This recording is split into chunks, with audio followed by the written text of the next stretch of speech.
Hey folks, it's Dr. Brian King here. This time I'm in Ann Arbor, Michigan. Cool town, a college town, a city that I've had a lot of fun in the past. And I'm here today with another episode of my podcast, On the Road with Dr. Brian. Today's guest is a model known as Jade. I'm here, I'm there, I'm everywhere. Blues, women, and blues. I'm here, I'm there, I'm Have you ever done a podcast before? No. Yeah. This is your first one? Yes. Excellent. Well, my podcast is kind of interesting. It's really free form. You know, we just get to know you a little bit. You know, so you're a model. Yes, I have been since 2006. So 2006. If I do some math, that's like at least 5 years, right? That's like I suck at math. But yeah, that's 18 years. Yeah. When did you get started? There was an ad in the Craigslist, and I saw it, and I was like, oh, I'll try. What was that ad like? He was looking for new models, specifically never done before, to shoot in his apartment, which is really nice. And he was like, must be, comfortable with nudity, and I've never done that before, but I was surprisingly very comfortable with it. I found out that very quickly that I'm kind of an exhibitionist of sorts. So you enjoyed it? Yes, I love being nude. How did that turn into a career for you? So it turned into a career because I learned that you can make $100 an hour. That's awesome, actually. Mm-hmm. So it depends on what you're willing to do, obviously. I've never been comfortable with porn, but I'm totally fine with being nude because it's just natural to me. So I found out very quickly that I could charge $100 an hour, and rather than go work at McDonald's or something like that where I would be stressed out all day, which plus I can't have a normal job anyway because of some of my health issues. What are what health issues? The doctors can't really figure out what it is yet, but I suspect it does have something to do with the trauma that I've gone through. So I have a bunch of stomach issues. I get, to be TMI here, I get diarrhea and vomiting. Oh, I bet that makes for some fun photo shoots. Some people pay for that too, I found out. Would we call that modeling, or is that? That is more along the lines of my other work, which is my dominatrix services. Oh, I was not aware of the dominatrix services. Yes. All right, so I do that. Did that start before modeling or after modeling? After. Okay. Yeah, because the first shoot, like I said, he wanted me nude, and that was totally fine, and he was very polite, and I'm not sure if I'm allowed to say this on camera, but originally the end of the photo shoot would end in a massage of sorts. Okay. So that's mainly what for the first 2 I don't think there's years. anything wrong with saying that you were going to give somebody a massage. Yeah, it's a special massage. I'll just put it that way. But it was a happy ending. So for the first few years, I did that. And I also did actually do massages until I was attacked. And then I quit because I was so scared. But yeah, so I did that. And that was part of the deal, of course, the first time. I was a little nervous because I'd never done that before either. And I did that, and he was like, oh, you're a natural. You could totally make a lot of money off this. And I'm like, I'll look into it. I'll try and see if I can advertise on Craigslist. And I did. And so that's basically kind of how it progressed. And then the happy endings broke off at about 3, maybe 4 years in. Maybe not even that long. I don't know. I got attacked, and that's what spurred all of that. Yeah, there's occupational hazards that come along with that kind of work. Yeah, and the thing is, I saw this guy 9 times, so I had no reason to think he was dangerous. I was totally chill with this guy. We would go to the Oasis in Ann Arbor, and we'd have like a hot tub session, and I would do that, and he would take some photos or whatever for his little spank bank for later. And he one day, I guess, had been drinking because the lady at the front desk was like, no, you can't come here. You can't come in. We can smell the alcohol on you. And he was like, I haven't been drinking. And I was like, well, I don't know what you want to do, but this is the only place that I really feel comfortable with using. He's like, well, why don't we just go back to my house? I'm like, normally I'm a na about that. But I was like, okay, I've seen him 9 times. He's totally safe.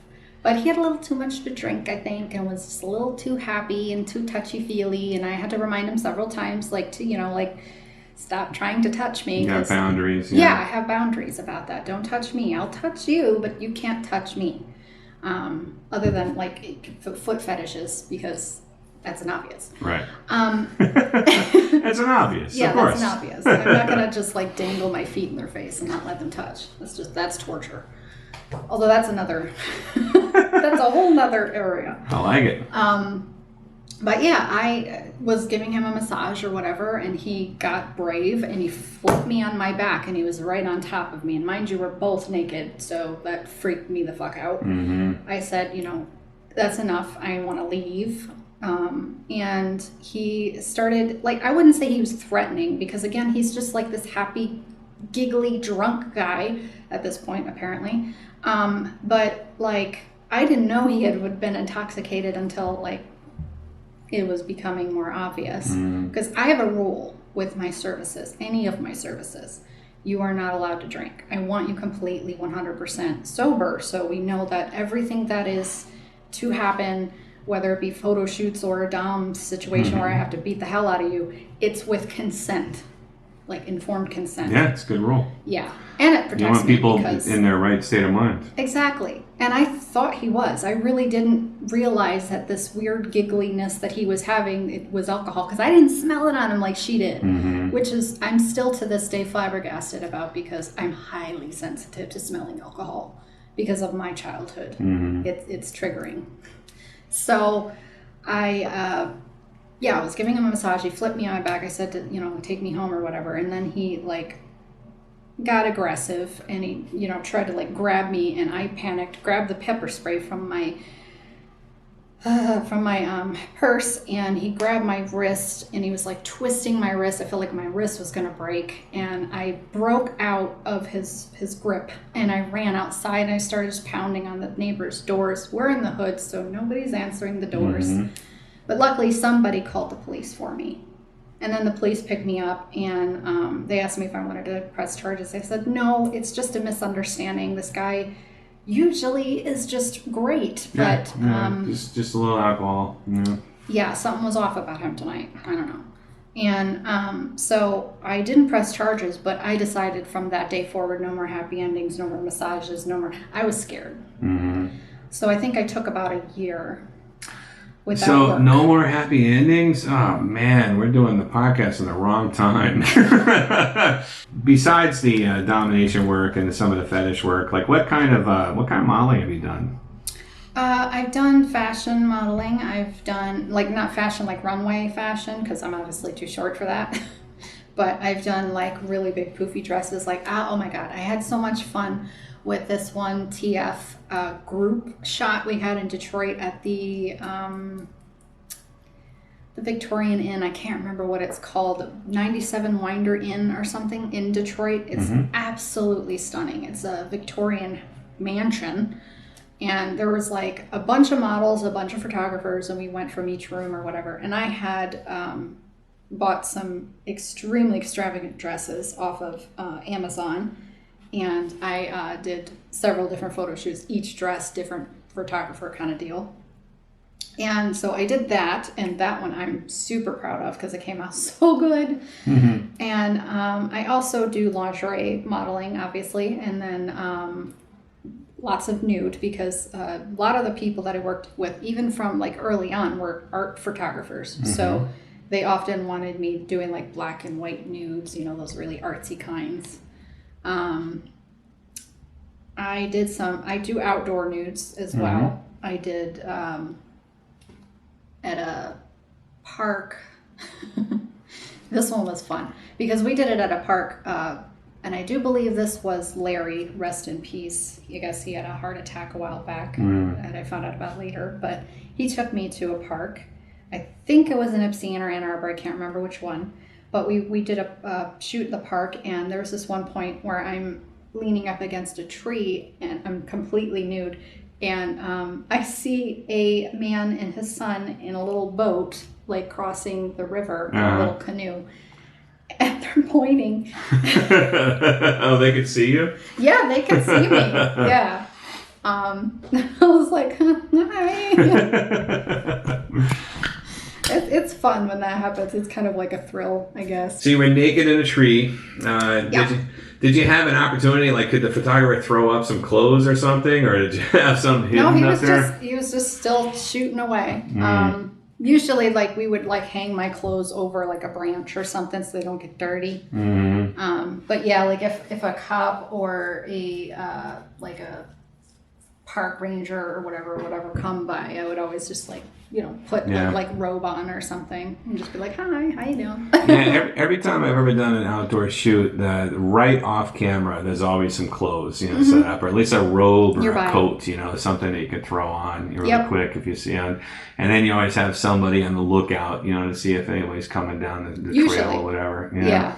Which usually is me, because like if it's just me and a photographer, I'm the one like just kind of looking out and looking around as he's taking, because he's focused on me. Right. Well, you're the one in the tree too. You got you have all the access to be able to see. So you've done a lot of modeling around Michigan. Yeah. Any out of state? I did Hawaii. That one was actually technically for a spanking photo shoot. Okay. Or video shoot. Fetish is still modeling. Yeah. He 2 years in a row had flew me out to wear like a little schoolgirl outfit, bend over his knee and be paddled, which with a paddle with holes in it, so my ass would be bruised for like 2 months. Nice. I couldn't work for 2 months. Did he compensate you for the lack of work for those 2 months? Oh, did he ever? Okay, oh, yeah? So this is cool. Not only paid me $600 per shoot, he also gave me a free photo shoot on the beach for like my stuff, my portfolio. So I got some nice ones of me nude in the water. That's awesome. And some in the bikini right on sunset. Oh, it was gorgeous. Not to mention, he also asked me if I wanted any souvenirs to take home, because I'd never been to Hawaii before. Yeah, how long did you stay? I stayed for an entire weekend. So I flew out, I think, on a Thursday. We would shoot my stuff on a Friday, and then he would shoot his stuff on Saturday, and I'd fly back Sunday. And I think it always went that way. So for 2 years, I did it that way. And, he would also take me out to dinner every single night or whatever to make sure I was fed well and taken care of. He was one of the nicest photographers I've ever. And so you got a nice trip to Hawaii out of it? You just had to be spanked? Is spanking something that you're into, or is it just something? Absolutely not. But he was like, I'll pay you $600. It only lasts a few minutes if you can manage to hold still for the stinging pain, because I'm not kidding, it hurt a lot. And like I said, the welts were horrendous.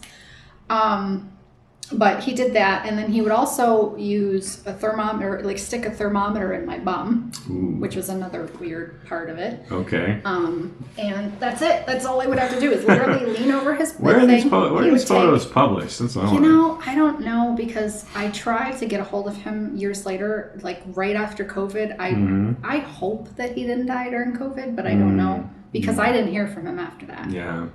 Was he an older guy? He was older than me, I would at least guess, because I'm 38. Yeah, and he would have to. Not true. What's weird is I actually was working with a boss who was younger than me. Oh, really? Yeah, for some of my brand ambassador work. So. Yeah.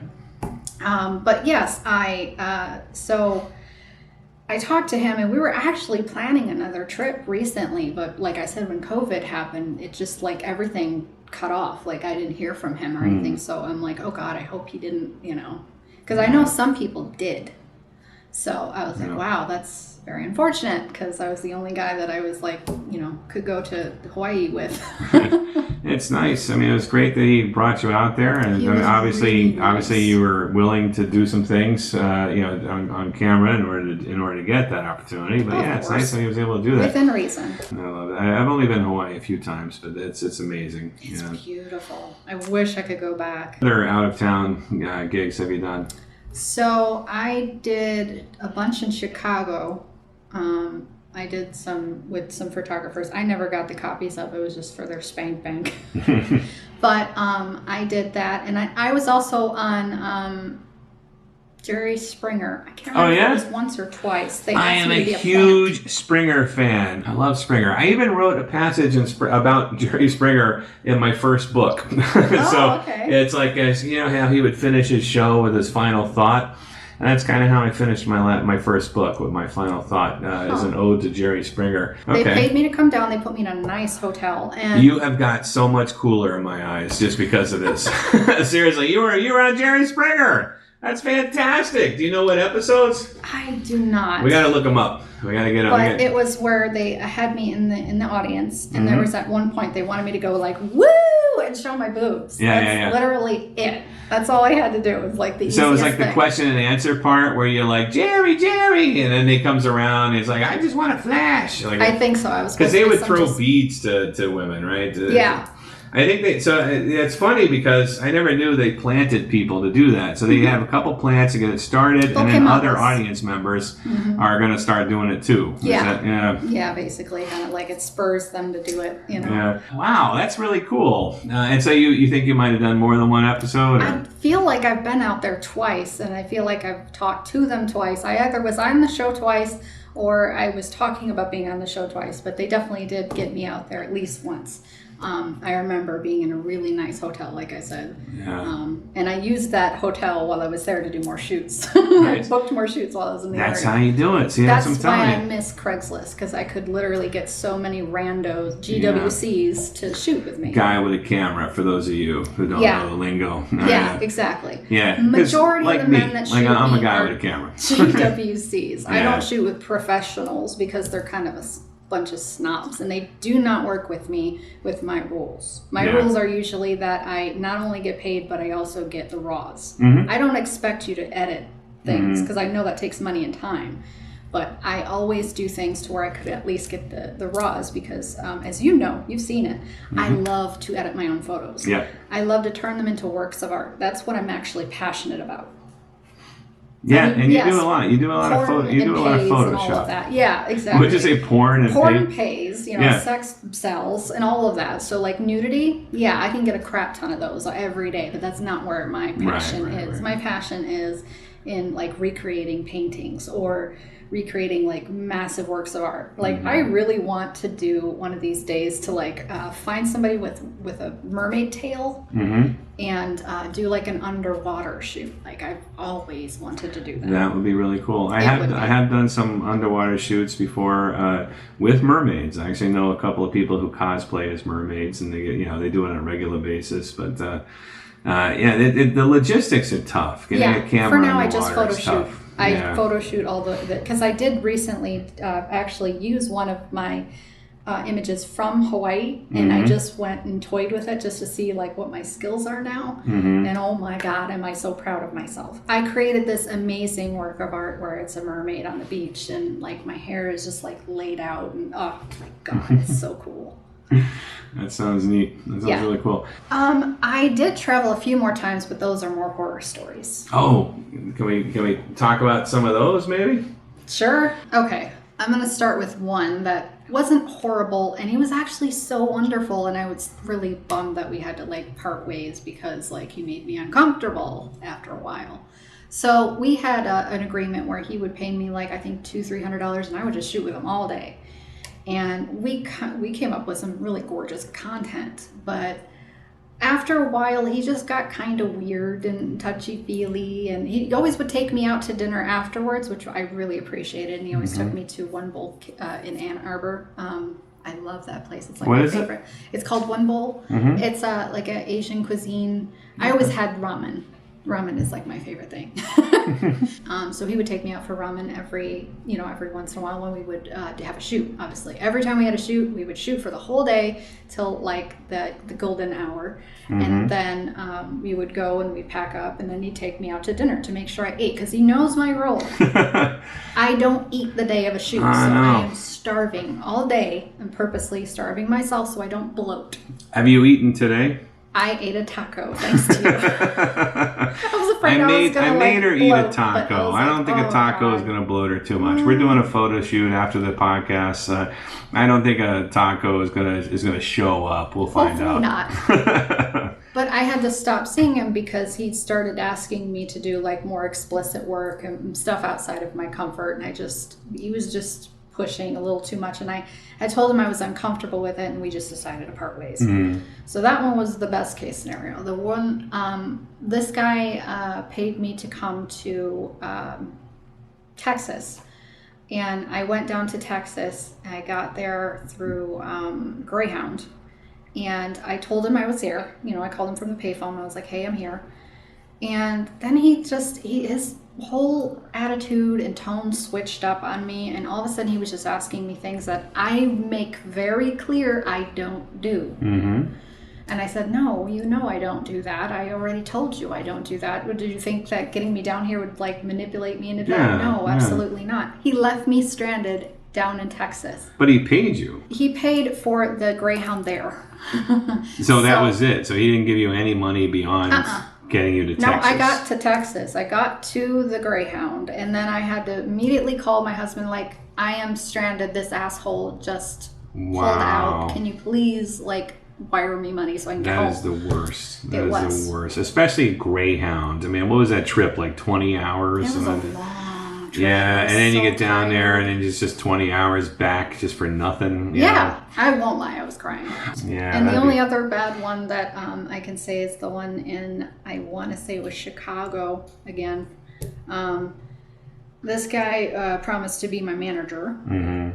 And he said that he was going to help me like market my modeling, because he said like, you're amazing, you have like so much potential, I love your look and everything, and he made me think he had jobs already. I got there, and what it really was he was just pushing me to strip clubs left and right, and I was just like, this is not what I came here for. But that wasn't the kicker. The kicker was that usually when I do a photo shoot or any kind of thing, like they have to pay for my travel, which includes a hotel room. He did not tell me this at the time, but I would be staying in his condo. I was like, I don't usually do that, but I have my own room. Okay. It has a lock on it. My brain, I don't know why I didn't think of this. I was like, oh, there's a lock on it. I'll be safe. He has the key. Right. It's his condo. My naive ass went in, I was sleeping one night and I just felt something, and it made me wake up. And he was literally just standing there staring at me. So I was so freaked out, I just rolled back over and acted like I didn't see him. And then in the morning, I told him that I had an emergency, I had to go home. And he paid for me to go back home. Oh, that's creepy. He also had a foot fetish, big time. Yeah. Well, maybe he was just staring at your feet. Either way, that's creepy, man. Yeah, it freaked me out a lot. Well, I'm glad that that's all it was. That was the closest calls I've ever had, besides the one guy that attacked me or whatever. But that could have been an assault. Yeah, modeling. Oh, I forgot about the trafficking one. Oh, what's that? So this guy contacted me in Vegas, actually. He said that they were going to do a model house where the cameras would be in the house running 24/7. I'm not obligated to do anything, but like it would be fun if I like got naked and like maybe played with myself or something every once in a while. But we would be in a big house full of girls, full of women.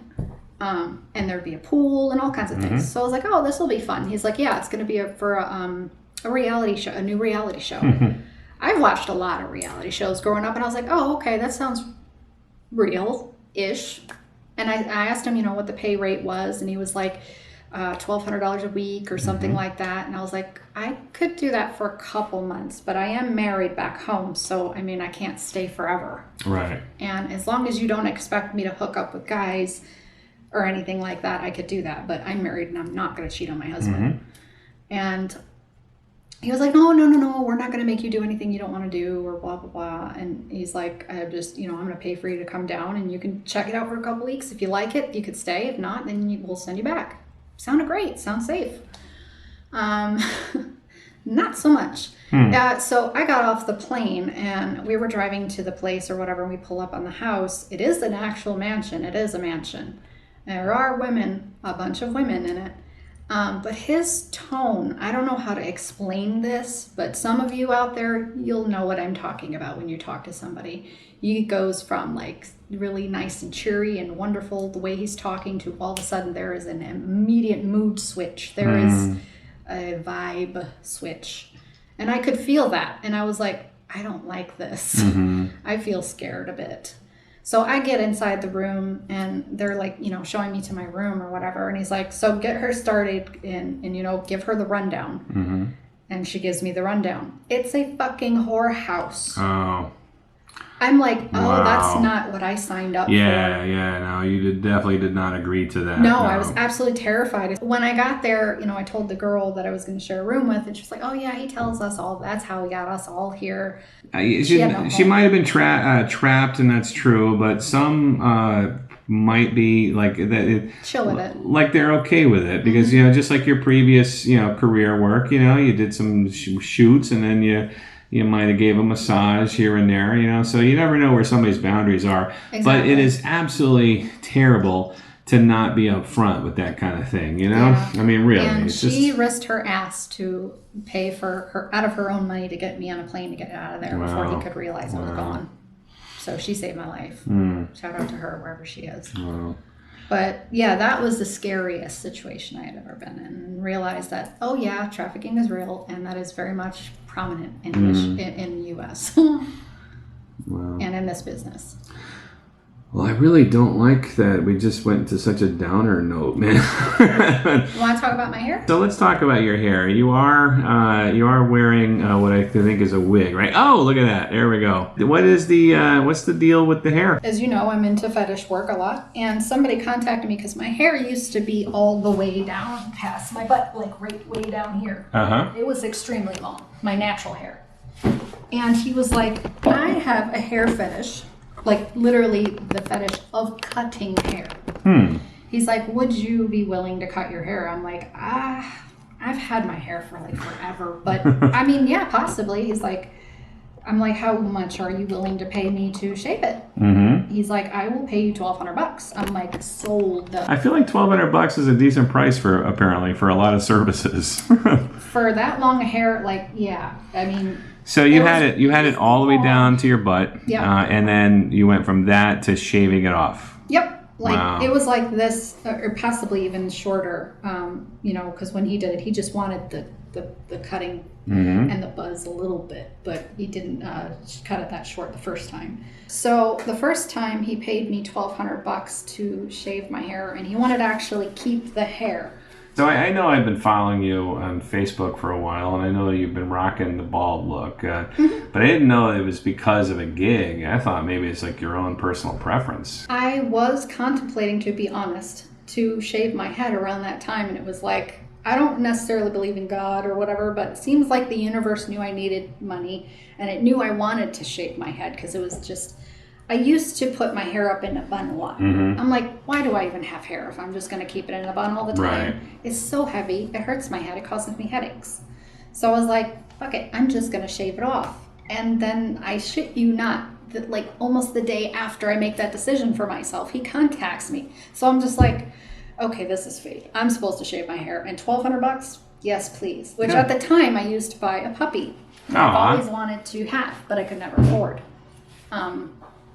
And he paid me $1,200, and he kept the hair in. He wraps it in what was it, newspaper? Yeah, he wraps it in newspaper, and he keeps it at work. Really? It's so strange, but I'm like, hey, whatever. Yeah, that's a reminder. I don't yuck your yum. And that was in 2018, I do believe, the very first time I shaved it. And like I said, it was short, not completely gone.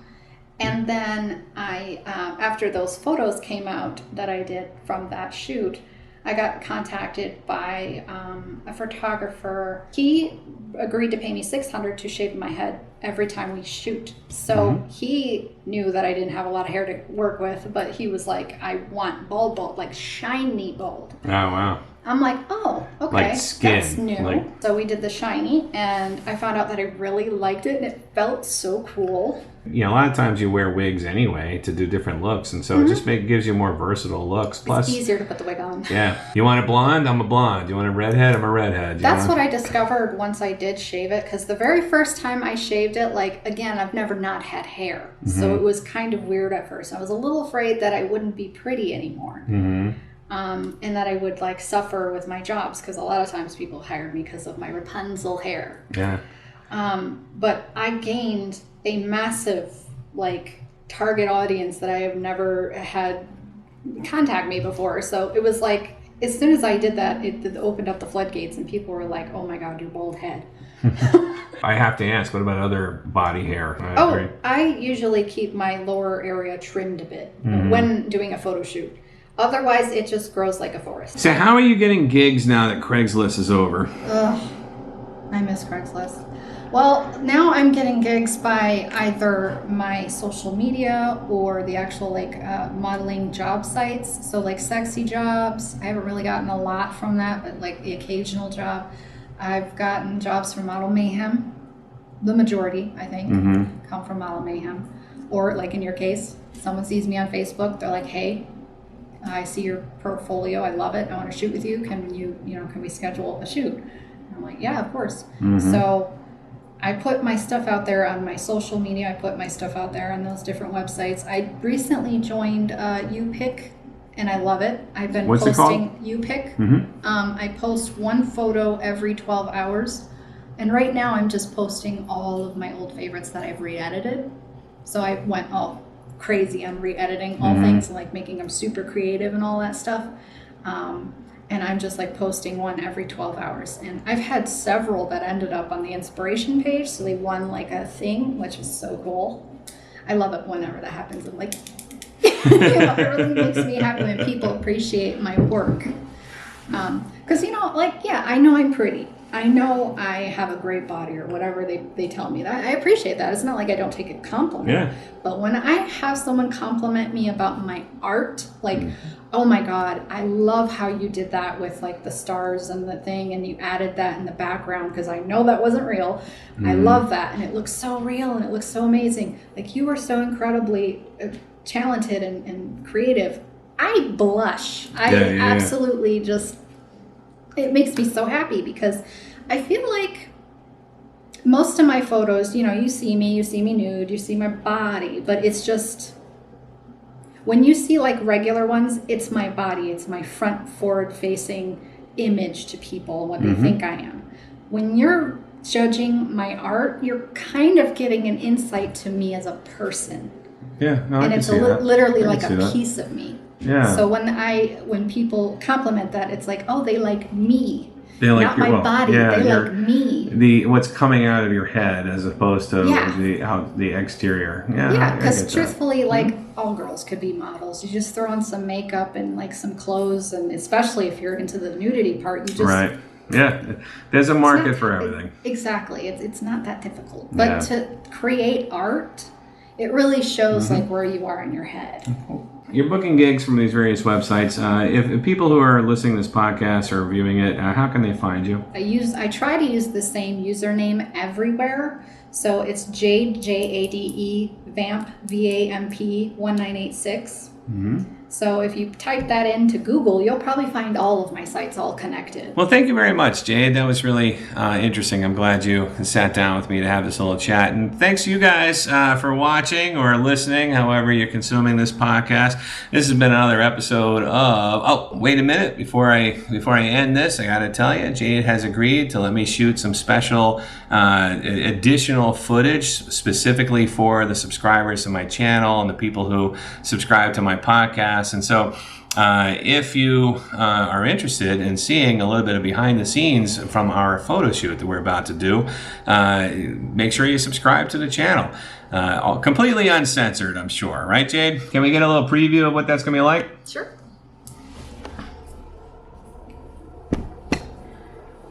There we go. There we go. All right, folks, it's been another episode of On the Road with Dr. Brian. Thanks for watching. Bye-bye. I'm here, I'm there, I'm everywhere. Blues, women, and booze. I'm here, I'm there, I'm everywhere.